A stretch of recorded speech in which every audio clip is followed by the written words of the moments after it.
Hi friends, welcome back to my YouTube channel. ಇವತ್ತಿನ recipe ಬಂದು ಒಬ್ಬಟ್ಟು ರಸಮ್. ಯಾವ ಥರ ಮಾಡೋದು ನೋಡ್ಕೊಳ್ಳೋಣ. ಬೇಕಾಗಿರುವಂಥ ಸಾಮಗ್ರಿ: ಒಬ್ಬಟ್ಟು ಸಾರು ಮಾಡ್ತಾಯಿದ್ದೀವಿ. ಒಬ್ಬಟ್ಟು ಸಾರು ಮಾಡುವ ವಿಧಾನ: ಸಾಸಿವೆ, ಮೆಣಸು, ಮೆಂತ್ಯ, ಜೀರಿಗೆ, ಮೆಣಸಿನ್ಕಾಯಿ, ಖಾರದ ಮೆಣಸಿನ್ಕಾಯಿ, ಬಾಡಿಗೆ ಮೆಣಸಿನ್ಕಾಯಿ, ಕರಿಬೇವು, ಹುಣಸೆಹಣ್ಣು, ಟೊಮೆಟೊ, ಬೆಳ್ಳುಳ್ಳಿ, ಕೊತ್ತಂಬರಿ, ಬೇಳೆ ಬೇಯಿಸಿರೋದು ಮತ್ತು ಸಾರಿಗೆ ರುಬ್ಕೊಳ್ಳೋಕೆ ಹಾಕಬೇಕಿದು ಕರಿಬೇವು, ಬೇಳೆ ನೀರು. ಇದು ಒಬ್ಬಟ್ಟು ಮಾಡಿರೋ ನೀರಲ್ಲೇ ಮಾಡಬೇಕು. ರಸಮ್ಮು ಚೆನ್ನಾಗಿರುತ್ತೆ. ನೆಕ್ಸ್ಟು ಇದೆಲ್ಲ ಒಗ್ಗರಣೆ ಮಾಡ್ಕೊಬೇಕು.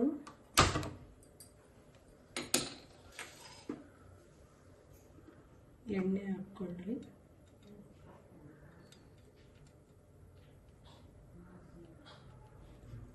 ಒಂದೆರಡು ಟೇಬಲ್ ಸ್ಪೂನ್ ಎಣ್ಣೆ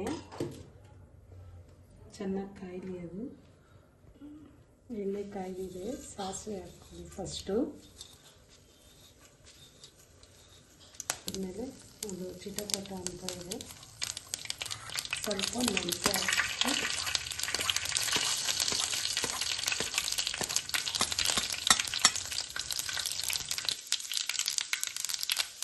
ಮತ್ತು ಮೆಣಸಿನ್ಕಾಯಿ, ಬಾಡಿಗೆ ಮೆಣಸಿನ್ಕಾಯಿ, ಕರಿಬೇವು,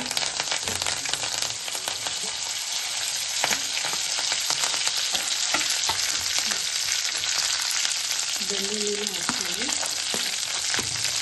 ನೀವು ಕ್ವಾಂಟಿಟಿ ಮಾಡಿಕೊಂಡು ಎಷ್ಟು ಬೇಕು ಅಷ್ಟು ಹಾಕ್ತೀವಿ. ಬೆಳ್ಳುಳ್ಳಿ, ಟೊಮೆಟೊ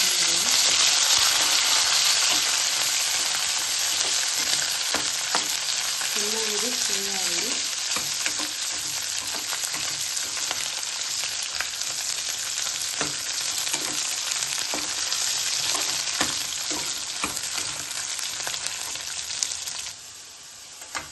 ಟೊಮೆಟೊ ಹಾಕ್ತೀವಿ.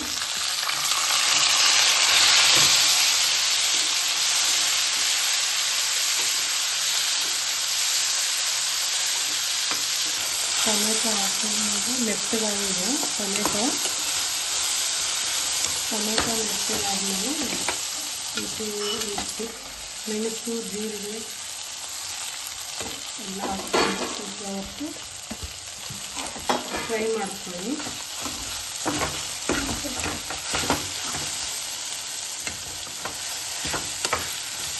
ಸ್ವಲ್ಪ ಮೆಣಸು, ಜೀರಿಗೆ, ಮೆಣಸು ಕಮ್ಮಿ ಹಾಕ್ಕೊಳ್ಳಿ, ಜೀರಿಗೆ ಸ್ವಲ್ಪ ಜಾಸ್ತಿ ಹಾಕ್ಕೊಳ್ಳಿ. ಟೇಸ್ಟ್ ಅದೇ ರಸಮ್ಗೆ.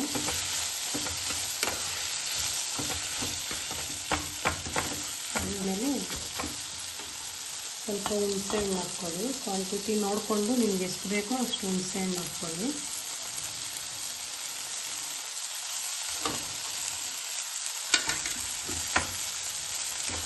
ನಾವಿವಾಗ ಒಂದು 10 ಜನಕ್ಕೆ ಮಾಡ್ತಾಯಿದ್ದೀವಿ.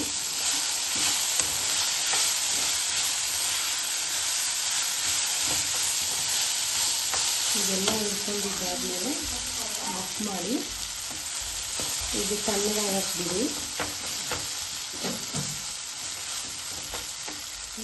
ತಣ್ಣಗಾಗಿದೆ.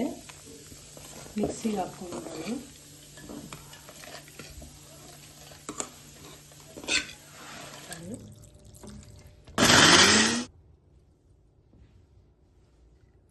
ಸ್ವಲ್ಪ ತರಿಯಾಗಿ ಒಂದು 3 ಟೇಬಲ್ ಸ್ಪೂನ್ ಎಣ್ಣೆ ಹಾಕ್ಕೊಳ್ಳಿ.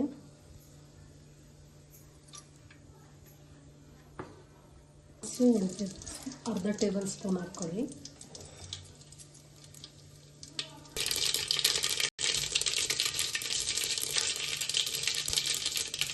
ಕರಿಬೇವು,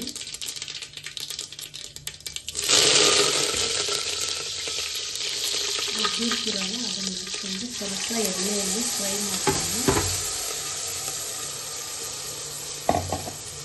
ಬೇಳೆ ಸ್ವಲ್ಪ ಇಟ್ಟಿರ್ತೀವಿ. ಆ ಬೇಳೆಗೂ ಮಿಕ್ಸಿಗೆ ಹಾಕ್ಕೊಳ್ಬೇಕು.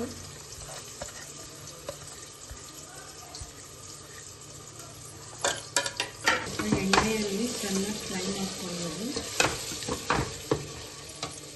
ಬೇಳೆ ಹಾಕಿದ್ವಲ್ಲ ಅದು ರುಬ್ಕೊಂಡು ಇದರೊಳಗಡೆ ಹಾಕ್ಕೊಳ್ಬೇಕು.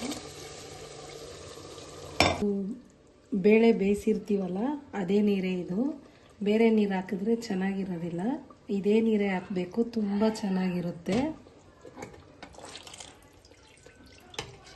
ಬೇಳೆ ಬೆಂದಿರೋದ್ರಲ್ಲೇ ತುಂಬ ರುಚಿ. ಒಂದ್ಸರಿ ಮಾಡಿ ನೋಡ್ರಿ, ಇನ್ನೊಂದ್ಸರಿ ತಿನ್ನಬೇಕು ಅನಿಸುತ್ತೆ, ಅಷ್ಟು ಚೆನ್ನಾಗಿರುತ್ತೆ ಇದು ರಸ.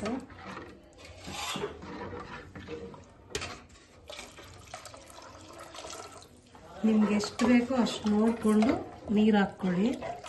ನೀವು ಎಷ್ಟು ಜನಕ್ಕೆ ಮಾಡ್ಕೊತೀರ ನೀವು ಅದ್ರ ಮೇಲೆ ಕ್ವಾಂಟಿಟಿ ಹಾಕ್ಕೊಂಡು ಇದು ಮಾಡ್ಕೊಳ್ಳಿ. ಇದು ಸ್ವಲ್ಪ ಚಿಗುರೆಲೆ ಇದೆ, ಅದನ್ನು ಹಾಕಿದ್ರೆ ರಸ ಕುದಿಬೇಕಾದ್ರೆ ಅದ್ರ ಫ್ಲೇವರ್ ಎಲ್ಲ ಅದರೊಳಗಡೆ ಬಿಟ್ಕೊಳ್ಳುತ್ತೆ, ತುಂಬ ಚೆನ್ನಾಗಿರುತ್ತೆ. ಕೊತ್ತಂಬರಿ ಸ್ವಲ್ಪ ಹಾಕ್ಕೊಳ್ಳಿ. ಚೆನ್ನಾಗಿ ಕುದಿ ಬರಲಿ. ಇದು ಉಪ್ಪು ಹಾಕ್ಕೊಬೇಕು, ನಿಮ್ಮ ರುಚಿಗೆ ಎಷ್ಟು ಬೇಕೋ ಅಷ್ಟು ಉಪ್ಪು ಹಾಕ್ಕೊಳ್ಳಿ.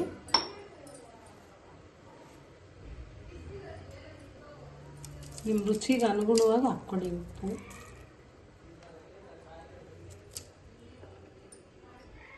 ಇದು ಕುದೀತಾ ಇದೆ, ಸ್ವಲ್ಪ ಒಬ್ಬಟ್ಟು ಹೂರಣ ಹಾಕ್ಕೊಳ್ಳಿ, ರುಚಿ ಬರುತ್ತೆ. ಚೆನ್ನಾಗಿ ಕುದಿದ ಮೇಲೆ ನಿಮ್ಗೆ ಉಪ್ಪು ಎಷ್ಟು ಬೇಕೋ ನೋಡಿಕೊಂಡು ಮತ್ತೆ ಹಾಕ್ಕೊಳ್ಳಿ. ನೋಡಿ, ಇವಾಗ ನೋಡ್ರಿ ರಸಮ್ ಕುದೀತಾ ಇದೆ. ಇವಾಗ ನೀವು ಇದಾಗಿದೆ ಆಫ್ ಮಾಡ್ಕೊಳ್ಳಿ, ಅಷ್ಟೇ. Rasam ready. Subscribe to my YouTube channel.